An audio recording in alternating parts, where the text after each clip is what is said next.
எல்லாருக்கும் வணக்கம். 5 நிமிடம் அறிவியலுக்கு உங்களை மறுபடியும் வரவேற்கிறேன். இன்னைக்கு நம்ம பார்க்க போற டாபிக் உண்மையிலேயே உங்க மனச பிரமிக்க வைக்க போகுது. நீங்க ரெடியா? வாங்க டைவ் பண்ணலாம். சரி, ஒரு நிமிஷம். சும்மா யோசிச்சு பாருங்களேன். பூமியில இருக்கிற உயிர் அது பூமியிலேயே உருவாகலனா? நம்மளோட கதை ஏன் நம்மளோட டிஎன்ஏவே இங்க ஆரம்பிக்கல. அது வேற எங்கேயோ இருந்து விண்வெளி வரியா வந்த ஒரு பார்சல்னு சொன்னா எப்படி இருக்கும்? வாவ்! இந்த ஒரு கேள்விதான் நாம இன்னைக்கு பார்க்க போற பான்ஸ்பெர்மியா தியரியோட ஆணிவேரே. சரி, நம்மளோட இந்த காஸ்மிக் பயணத்துல முதல் ஸ்டாப் எங்க தெரியல? நம்ம பக்கத்து கிரகம்தான். ஒருவேளை நாம எல்லாரும் உண்மையிலேயே செவ்வாய் கிரகவாசிகள்னா? ஆமாங்க, நம்ம கதை அங்கதான் ஆரம்பிச்சிருக்கலாம். ஓகே, இந்த 2 கிரகங்களோட கதைய பாருங்க. ஆரம்ப காலத்துல நம்ம பூமி ஒரு கொதிச்சிட்டு இருக்க நெருப்பு குளம். பயங்கர ஹாட், எதுவுமே உருவாக முடியாத ஒரு சூழல். ஆனா அதே சமயத்துல நம்ம பக்கத்து வீட்டுக்காரனான செவ்வாய் கிரகம் பூமிக்கு கிட்டத்தட்ட 100 மில்லியன் வருஷத்துக்கு முன்னாடியே நல்லா கூல் ஆகிச்சு. அங்க தண்ணி ஓட ஆரம்பிச்சு உயிர் உருவாகிறதுக்கு ஒரு பெர்ஃபெக்டான இடமா ரெடியா இருந்திருக்கு. சொல்லப்போனா இந்த லைஃப் ரேஸ்ல செவ்வாய் கிரகம் ஒரு பெரிய ஹெட் ஸ்டார்ட் எடுத்துருச்சு. அது மட்டும் இல்ல, செவ்வாய் கிரகத்துல இருந்து நமக்கு கிடைச்சிருக்கிற க்ளூஸ் எல்லாம் இன்னும் ஆச்சரியமா இருக்கு. அங்க பண்டைய கால ஆற்று படுகைகள் இருந்ததற்கான தடயங்கள் இருக்கு. அது போக சிறுத்தை புள்ளிகள்னு சொல்ற சில மர்மமான பாறை வடிவங்கள், இதெல்லாம் ஒருவேளை அங்க வாழ்ந்த நுண்ணுயிரிகளோட ஃபாசில்ஸா இருக்கலாம்னு விஞ்ஞானிகள் நினைக்கிறாங்க. ஒரு காலத்துல அங்க உயிர் இருந்துச்சுன்னு நமக்கு கண்ணை சிமிட்டி சொல்ற மாதிரி இருக்கு. அதோட சிறுகோள்கள் மோதினதால உருவான நிலத்தடி வெந்நீர் ஊற்றுகள் ஆரம்பகால உயிர் பாதுகாப்பா வளர்றதுக்கு ஒரு சூப்பரான இன்குபேட்டரா கூட இருந்திருக்கலாம். சரி, செவ்வாய் கிரகத்துல உயிர் இருந்தா அது எப்படி பூமிக்கு வந்தது? இது ஒரு பெரிய காஸ்மிக் பில்லியர்ட்ஸ் கேம் மாதிரி யோசிங்க. ராட்சச சிறுகோள்கள் வந்து செவ்வாய் கிரகத்துல பயங்கரமா மோதிருக்கு. அந்த மோதின வேகத்துல பில்லியன் கணக்குல செவ்வாய் பாகைகள் விண்வெளிக்கு தூக்கி எறியப்பட்டிருக்கு. அப்படி தூக்கி எறியப்பட்ட சில பாறைகள் மில்லியன் கணக்கான வருஷங்கள் பயணம் செஞ்சு நேரா நம்ம பூமிக்கு வந்து விழுந்திருக்கு. ஓகே, ஒரு பாறைக்குள்ள உயிர் ஒரு கிரகத்திலிருந்து இன்னொரு கிரகத்துக்கு பயணம் செஞ்சதுன்னு சொல்றதுக்கு ரொம்ப ஈஸியா இருக்கு. ஆனா அந்த பயணம் ஒன்னும் ஜாலியான வெக்கேஷன் ட்ரிப் கிடையாது. அது உண்மையிலேயே ஒரு எக்ஸ்ட்ரீம் சர்வைவல் சேலஞ்ச். இந்த பயணத்தை நாம் ஒரு பெரும் தடை அப்படின்னு சொல்லலாம். இதுல உயிர் பிழைக்கணும்னா 3 பயங்கரமான நரகமான கட்டங்களை தாண்டி வரணும். ஒரு காஸ்மிக் நிஞ்சா வாரியர் கோர்ஸ் மாதிரி நினைச்சுக்கோங்க. முதல் ஸ்டேஜ் ஏவுதல். ஒரு பாறைக்குள்ள இருந்து பயங்கரமான வெப்பத்தோட விண்வெளிக்கு தூக்கி எறியப்படணும். அதை தாங்கணும். 2வது வெறுமை. பல மில்லியன் வருஷங்களுக்கு உறைபனி குளிர், கொடிய கதிர்வீச்சு, காத்தோ தண்ணியோ சாப்பாடோ எதுவுமே இல்லாத வெற்றிடத்துல பயணம் செய்யணும். கடைசி ஸ்டேஜ் தீப்பந்து. புதுசா ஒரு கிரகத்தோட வளிமண்டலத்துக்குள்ள நுழையும் போது அந்த பாறை ஒரு எரியிற நெருப்பு பந்தா மாறும். அந்த வெப்பத்திலிருந்தும் தப்பிக்கணும். அடிங்கப்பா, இத கேட்கும் போதே இம்பாசிபிள்னு தோணுதில்லையா? அப்போ கேம் ஓவரா? இதுல இருந்தே எந்த உயிராலையும் தப்பிக்கவே முடியாதா? இல்ல ஒருவேளை முடியுமா? இப்ப பாருங்க, நம்ம இயற்கையோட சூப்பர் ஹீரோக்கள.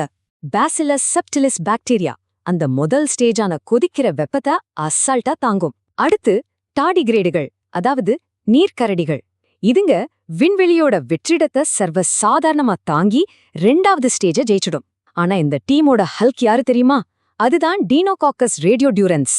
மனுஷனை கொல்லக்கூடிய கதிர்வீச்சை விட 1000 மடங்கு அதிக கதிர்வீச்சை தாங்கும். அது மட்டுமல்ல, சிதைஞ்சு போன தன்னோட டிஎன்ஏவியே சில மணி நேரத்துல சரி செஞ்சிடும். என்ன ஒரு பவர் பாருங்க. சரி, ஒருவேளை இந்த சூப்பர் ஹீரோக்கள் பயணத்துல இறந்துட்டாங்கன்னு வச்சுப்போம். அதுக்கும் ஒரு பேக்கப் தியரி இருக்கு. அதுக்கு பேரு தான் நெக்ரோ பான்ஸ்பெர்மியா. இது ஒரு மாதிரி கோஸ்ட் தியரின்னு சொல்லலாம்.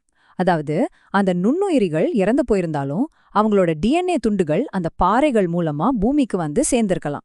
அப்படி வந்த டிஎன்ஏ இங்க பூமியில உயிர் உருவாகிறதுக்கு தேவையான மூலப்பொருட்களை, அதாவது பில்டிங் பிளாக்ஸ கொடுத்திருக்கலாம்.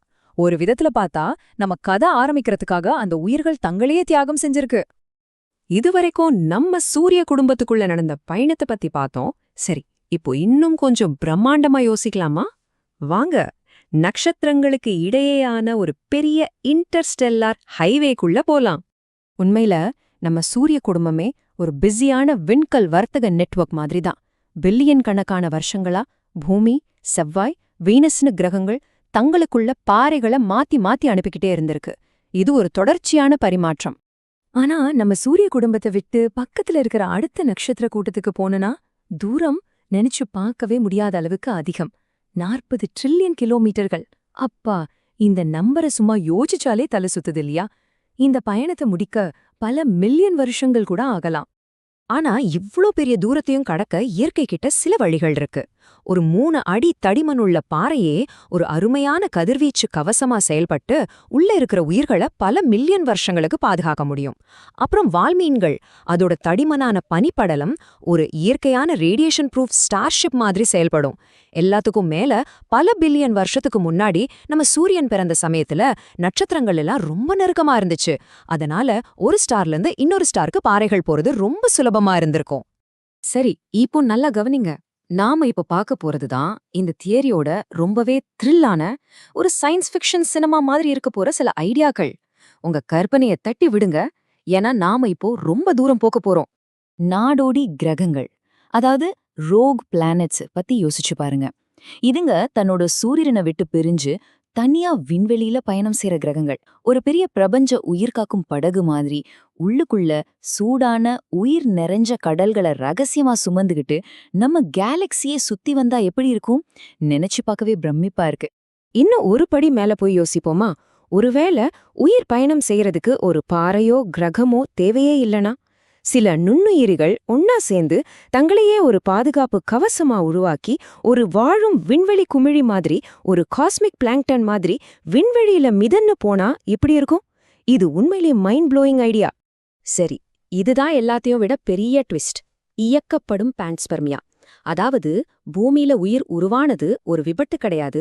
ஒரு மிக உயர்ந்த நாகரிகம் நம்ம கேலக்சிய ஒரு பெரிய தோட்டமா கருதி நம்ம பூமி மாதிரியான கிரகங்கள்ல வேணும்னே உயிரை விதைச்சிருந்தா, அப்போ நாம எல்லாரும் ஒரு பெரிய பிரபஞ்ச பரிசோதனையோட ஒரு பகுதியா? வாவ்! அப்போ இதெல்லாம் கடைசியா நம்மள எங்க கொண்டு வந்து நிறுத்துது? நம்ம கேலக்சி முழுசும் ஒரே ஒரு பெரிய குடும்ப மரத்தோட ஒரு பகுதியா இருக்குமோ? நீங்க, நான், ஏன் நம்ம கேலக்சில எங்கேயோ தூரத்துல இருக்கிற ஒரு உயிரினம், நாம எல்லாரும் ஒரே இடத்துலேருந்து வந்தவங்களா இருந்தா, இந்த ஒரு கேள்வி நம்மள நாம பாக்குற பார்வையே மொத்தமா மாத்திடும் இல்லையா? இந்த சிந்தனைகள் உங்களுக்கு பிடிச்சிருந்தா மறக்காம அந்த லைக் பட்டனை தட்டி விடுங்க. உங்க நண்பர்களுக்கும் இதை ஷேர் பண்ணுங்க. இன்னும் இது மாதிரி நிறைய தகவல்களை தெரிஞ்சுக்க சப்ஸ்கிரைப் பண்ணுங்க. நீங்க என்ன நினைக்கிறீங்க? நம்ம எல்லாரும் வேற்று கிரகவாசிகளா? உங்க கருத்துக்களை கீழே கமெண்ட்ஸ்ல சொல்லுங்க. அடுத்த தடவை சந்திப்போம்.